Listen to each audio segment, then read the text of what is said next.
Hi guys! Once again, welcome back muli sa ating munting channel, Chloe TV. Ngayon guys, meron tayong panibagong reaction video.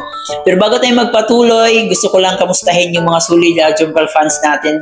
So, kamusta po kayong lahat and maraming salamat po sa inyong walang sawang pagsuporta. At syempre guys, gusto ko lang din kayong paalalahanan na 7 days to go ay Pasko na. So, this is the time na magkaisa, magmahalan. So, sana wala na pong away, no? Especially dito sa mga love team natin, yung mga supporters natin na nag-away-away, no? Pero, yun na nga, usapang away ay meron naman pong bashers na nakita po natin.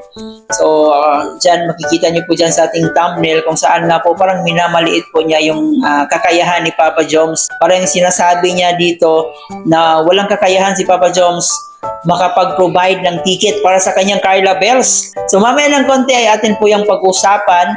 At dito rin po guys may panonoorin po tayong clip video na nakuha po natin kay Kuya Bal kung saan nga po sa kabila po ng mga bashing na naganap, sa kabila po ng mga pangit na mga binabato na dito kay Papa Joms, ay makikita natin dito si Papa Joms na sobrang nag-i-enjoy po sa Vietnam. Kaya huyo yung mga bashers na yan, especially ngayon na nandun na si Carla. So for sure, sobrang saya na po ng ating Jomcar. At syempre masaya po tayo kasi isa talaga ito sa pinakahinihintay ng lahat na magkasama yung Jomcar natin dun sa Vietnam.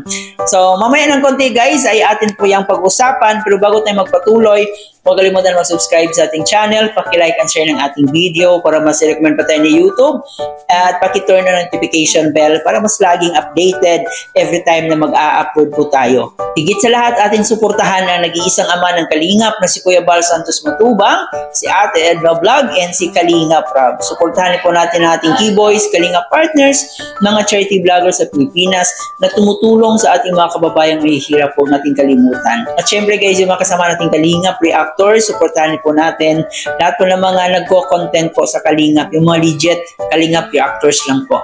Kung mayroon kayong nakitang mga anti-Kalingap para hindi masira yung araw nyo, abay i-block nyo na. Alright, so ngayon natin munang panoorin guys bago tayo mag-react doon sa negative feedback nila about kay Papa Joms, ay syempre mag-enjoy muna tayo.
Okay, thank you Philippines, thank you so much.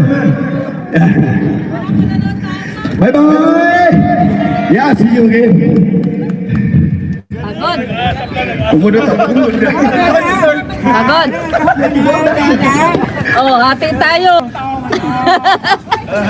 Hati tayo. Okay, thank you so much.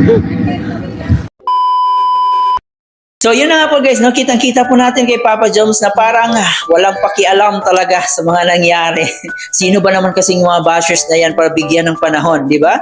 So huyo sila sa akin. Kung ako si Papa Joms, wala akong pakialam sa kanila kahit ano pa yung mga sabihin nila, kahit ano pa yung ibabato nila sa akin. Nung nakaraang live ni Papa Joms, parang na high blood si Papa Joms, pero ngayon kitang-kita nyo na po na sobrang nag-i-enjoy na si Papa Joms. Kasi syempre, ay nandun na si Carla Bells niya, no? Nagkita na po sila. So siguro sobrang saya na niya. Di ba? Doon po tayo mag-focus sa mga positive, yung mga totoong nagsuporta sa atin. Hindi po dito sa mga negative na mga tao. At syempre, usapang negative ay hindi naman talaga mawawala yan. Meron na naman tayong nakitang comment no, sa isang siguro masasabi nating inggitero or nainggit siguro. No? Parang parang yun yung pinaka the best term dito sa mga taong naiinggit sa Jomcar, yung mga inggitero, inggitera. So dito nga po guys, may pa-English pa siya, no? Pero ayan, sabi niya dito, ate, it's not Jomar's money paid for Carla's ticket. It's Carla's allowance, no? Hawak ni Jomar from the sponsor. So Jomar will pay for Carla? No, very impossible. So yun po yung statement niya, yun po yung comment niya. Ayun na nga, parang nakita natin dito na parang minamaliit nila si Papa Jones. Parang walang kakayahan si Papa Jones makabili ng ticket para kay Carla. Kita nyo naman po na malaki yung kita ni Papa Jones dito sa pagbablog. Meron pa siyang business. Imposible naman na hindi makabili si Papa Jones ng ticket para sa kanyang Carla Bells, no? At kung di tayo nagkakamali, parang nasa 10 to 15,000 lang po ata yung plane ticket papuntang Vietnam. So imposible na hindi makabili si Papa Jones. Kasi para sa kanya, napakalaking question mark po, napaka-imposible daw na si Papa Jones ang makabili ng ticket para kay Carla.